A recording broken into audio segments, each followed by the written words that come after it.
Welcome all sports fans, YouTubers, Facebookers, social media all across the nation. Uneducated Network presents Uneducated Sports Talk, and I'm your host, Carlos Clayton, and today we got some good news, MMA news, and we got an NBA news as well. So, starting off with the MMA, I know I haven't touched on that recently. I should have, so I want to apologize for all MMA lovers who, big fans of MMA. We all know the biggest fight of the summer is coming out. It is Jon Jones versus Daniel Cormier, Part 2, coming out. Light heavyweight championship is on the line. They're both pretty much champions. Jones had his shot at UFC 200 and blew it with the basically with the dope allegations. So he was banned for a whole year. Oh, years and change to say that before he could fight again. The fight is finally going to happen now. I'm stoked to see this. I'm ready. I'm so pumped for this. Daniel Cormier has shown that he is a champion in Jon Jones' absence, but Jon Jones never really lost the belt, to be honest. So like I said, they're both coming in basically champions of the light heavyweight division. This right here will solidify who is the champion. A small part of me does root for Daniel Cormier because he is from Lafayette, Louisiana, which is about an hour from where I am. But the real person to me, just like Jon Jones, is the better fighter. He is the best pound-for-pound fighter in mixed martial arts. So I think that he took it the first time, and I don't think having that 1 year layoff stopped him because I think he kept it grinding and kept being motivated. And it's Jon Jones, so I expect him to win.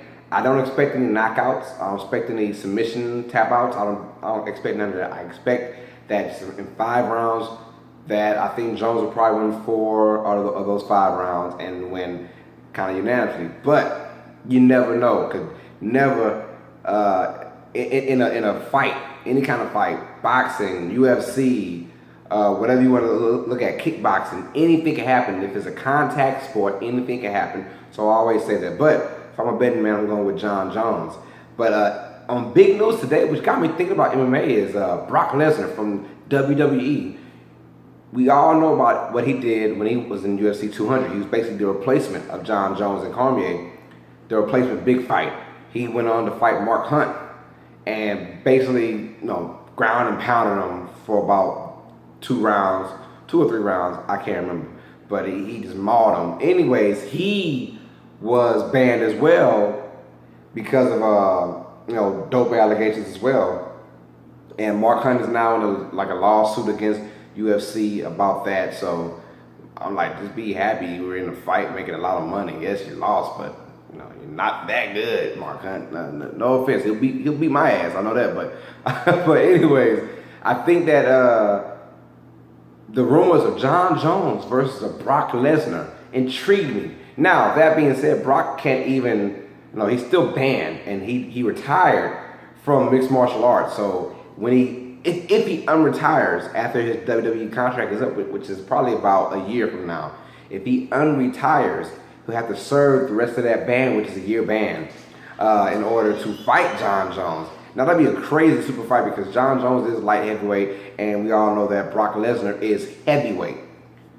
Jon Jones would have to go to Brock Lesnar's class, just because I don't think you can't see Brock Lesnar going, light heavyweight at all. So you can see Jon Jones going to heavyweight, which will be a very crazy pay-per-view event. Both guys will make buku money. So they both started talking trash, just a little bit of trash. And Jon Jones didn't really talk trash at that much. He just basically said, I wouldn't mind fighting Brock Lesnar at all. I wouldn't mind at all. And he said, but I don't think that he's going to fight. I don't think he's going to be like, yeah, let's do it. So that kind of got under Brock Lesnar's skin just a little bit, and Brock Lesnar said, you know what, hey, anytime, anywhere, I'm ready for you. And Jon Jones basically said, well, you know what, he's a bigger dude. I definitely wouldn't wrestle with him, I know that, but he won't let us know his secrets. Jon Jones is pound for pound the best MMA fighter in the world, and we're going to see it July 29th. It's going to be awesome. I cannot wait. I will be there watching it, not at the actual place. I'll be at Buffalo Wild Wings watching it. Thanks, Buffalo, for always having it for free. But I'll be there watching it and having a good time. And it's going to be some other cards so you can see Chris Cyborg. She's going to be there, and she's probably going to dominate that division, which I believe is the 145 division. So I think that We're going to see her dominate her competition as well. I'm excited for it. Jon Jones versus Daniel Cormier is nothing to laugh about. These two guys cannot stand each other, as we saw from their first couple of events or rendezvous they had before the matches. A lot of those pre-fights, a lot of those weigh-ins were crazy. So I'm excited and I'm pumped about that, and I cannot wait for this. Hopefully, and I mean hopefully, nothing crazy happens at the last minute, because it seems like with Jon Jones and sometimes with Daniel Cormier, a lot of stuff happens where they have to cancel their fights. We still have a few days left, so hopefully they both make weight, and hopefully we get a good fight and have fun watching the fight as fans. So Jon Jones versus Daniel Cormier, it's going to be a blast. And if Jon Jones wins, he's already probably, if he beats Daniel Cormier in this he does it very easily, I can see him trying to go to heavyweight probably, because light heavyweight after Daniel Cormier is too easy. When you had, I believe it was Anthony Rumble Johnson, he retired out the blue. So you're like, whoa, who else is there to fight in light heavyweight? It's not that many guys, and it's a very watered down division thanks to Jon Jones. You don't see nobody else, so you might see him relinquish his belt and go to heavyweight, and I'll be very excited to see that, because Jon Jones probably normal weight is heavyweight style. He's a big dude. He looks skinny, but he's all muscle, man. So I'm excited to see Jon Jones. I just hope, personally in his life, I hope he's doing better. Hope he's doing well, because it's tough to see a guy with so much talent lose it off of being stupid or stupidity. So you hate to see that. On to other news now. We're going to talk NFL for a second. I didn't mention that at the beginning, but we're going to talk NFL news. NFL, the Dallas Cowboys are having so many problems. They are a lot of people's pick to represent the NFC in the Super Bowl. That's not my pick. That's coming from a personal and an expert level. Just saying, I can't stand the Cowboys. Everyone knows that. But like I said, I don't like the brand, the star, but I do respect the players. But the players are having issues already. We just started training camp like a day ago. Guys are missing. Look, here we go. Dez Bryant, who was supposed to be your guy. There's a reason why he doesn't have that C on his chest on his clothes, captain, because he does a lot of stupid stuff. And your captain is someone that you have to look up to. And no one on this team can look up to Dez Bryant after being in the league 8 years now. He's supposed to be a professional. He misses the first day of training camp by 3 hours. He's 3 hours late. How are you late 3 hours? He said it was sinus infections, and of course, Jerry Jones and all of them don't believe it, but he's going to go public and say, yeah, we believe him, we believe him. No, we all know he was just on that BS, because he had a cookout for his family in Lufkin, Texas, just the day before. Now, I found that very weird. Why would you schedule an event like that the day before you had to go to training camp for your job? I don't get that at all. You had a whole 5 to 6 months to prepare that summer camp or cookout you had. Why did you do it somewhere in May or in June? Why would you wait till the day before training camp to go there? That is not smart, Dez Bryant. That is not smart at all. So, he's gone, not gone, but he's one of the guys that didn't show up until 3 hours late. Darren McFadden, who could be an instrumental part to that team, who could be the starting running back if Zeke is suspended the first 2, 3, or at the most 4 games. He could be the starting running back. He missed completely. He missed it completely. So you're like, okay, well, what is wrong with these guys here? He misses charter bus, because they've always practiced in California. So he missed the charter bus to go to California. And you're like, dude, you're a veteran. You've been there, done that. What are you guys doing? Thank God they have Dak Prescott, who is one of the younger guys on the team, but he acts like the more mature professional guy. So I give props to Dak Prescott for actually being there to show him, well, look, I'm gonna get that next C on my chest. I'm gonna get that next C. Because obviously these two knuckleheads ain't worried about it. Then we have the Lucky Whitehead situation for the Dallas Cowboys, where he was caught shoplifting, and I don't know what happened, but he was supposed to be in his hometown, but he wasn't in his hometown. And the Cowboys said enough is enough, because he had all kind of incidents going up to that point, and they just released him. He said, you know what, brother? Now he's saying that Dallas is basically lying on them, and it's just a lot of crazy stuff going on in the Big D right now. Everything is bigger and better in Texas, but good God, what is going on? I've always said that though. As long as you have Jason Garrett as your head coach, we're talking about Jerry Jones handpicking his head coach, because we all know that Jerry Jones wants to be the head coach. He is the guy that makes all the decisions. But he doesn't want someone with that same type of power. He wants someone he can control. And that's why if Jason Garrett is on that team, they will always do what the hell they want to do as Cowboys players, because Jason Garrett is a player's coach. He's too friendly.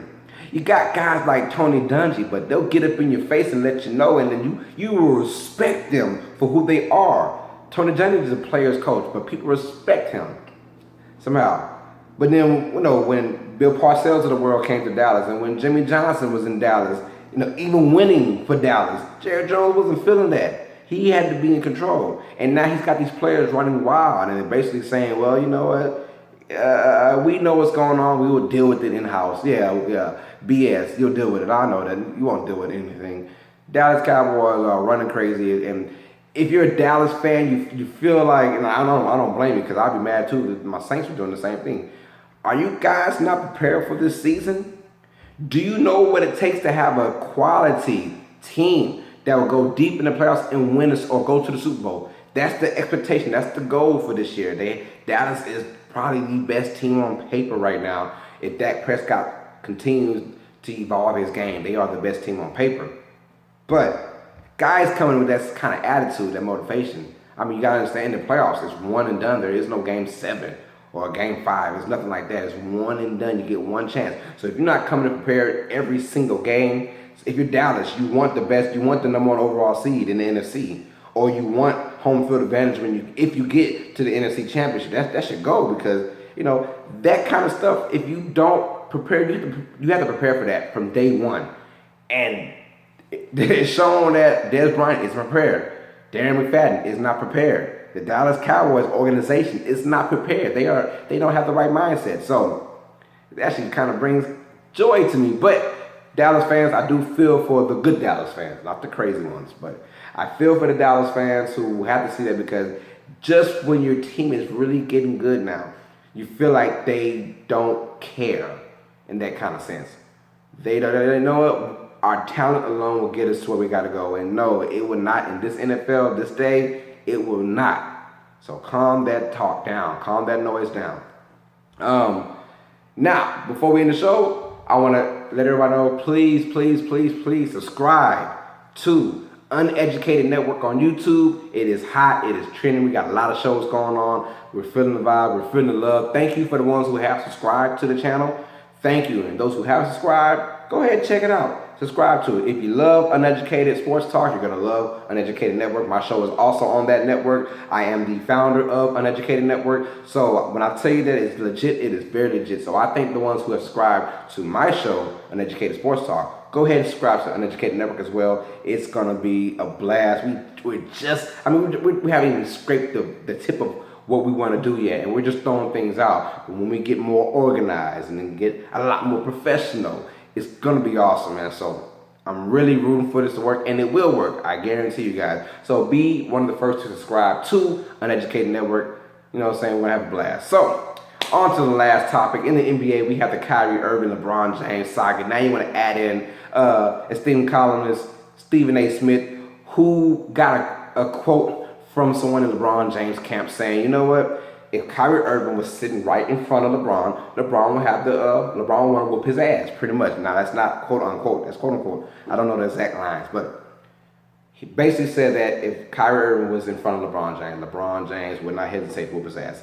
We all know in hindsight, LeBron James is a businessman. So we all know that he's really not going to whoop Kyrie's ass, let's just be honest. But the way he felt about Kyrie leaving, before that, LeBron is the last person in the world to have feelings about somebody leaving you. I'm sorry. As much you left a whole state in Cleveland. You left a great team in Miami that went to back-to-back. Was it back-to-back-to-back? Back-to-back-to-back. 11, 12, 13, 14. Yeah, back-to-back-to-back-to-back championships. And you left them high and dry. So he's the last person to even consider about being mad over someone. Now, if LeBron is mad at Stephen A. Smith, because LeBron went on Twitter and basically said, hashtag boo, hashtag go get another source, which is basically saying that Stephen A. Smith is lying. Well, Stephen A. Smith had his rant. You know how Stephen A. does. He had his rant and saying that LeBron, I got the quote. I'm not lying about the quote. I'm going to stick with what I said. I'm going to stand for what I said. And I respect that in Stephen A. He doesn't give a damn about his players. He does what he does. And if you feel the type of way, he does not care. LeBron was saying that all of it was not facts at all. But my thing is, LeBron, if you're mad, be mad at your camp or your source. Because yes, Stephen A. said that, and I'm 100%, maybe I'm 100% accurate that he is telling the truth about where he got that quote from. I'm 100% accurate. Stephen A. just doesn't lie like that. LeBron James needs to get mad at his camp, man. Let's not talk about this kind of stuff. LeBron will say, I'm a businessman now. I have ventures everywhere. I don't want my name to be tarnished when it comes down to having me, pinned out to be this kind of this bully. We all know he's 6'8", 6'9". Kyrie's barely 6'2". So people just have the image of LeBron beating up Kyrie. And LeBron's like, that's not me. Stop that. So I don't know how far this is going to go. But with all this coming on, all these speculations, the Derrick Rose signing happening yesterday, that is basically showing you that Kyrie Irving will no longer be a part of this team. He will be gone. He has to be. It's gotten this bad. Kyrie already mentioned LeBron James and out of his mouth that he did not want to play with him. That's bad enough right there. There's been mentioning LeBron wanting to whoop Kyrie's ass. So you can't put these guys on the same team. It is not going to happen. Two alpha males, two guys who think they're the man, who can run their own team. You can't do that. Then you sign Derrick Rose, who is a quality starter for Cleveland Cavaliers. It'll help them probably beat, the best teams in the East. But Derrick Rose will not help you beat the Golden State Warriors. Point blank, period. He won't help you. Kyrie gives you a better chance, but Kyrie is most likely gone now. So I keep telling everybody, watch out for the Sacramento Kings. I think that's the team where Kyrie Irving goes to. I'm letting everybody know right now. The Sacramento Kings is my team, my personal guess. But you just never know.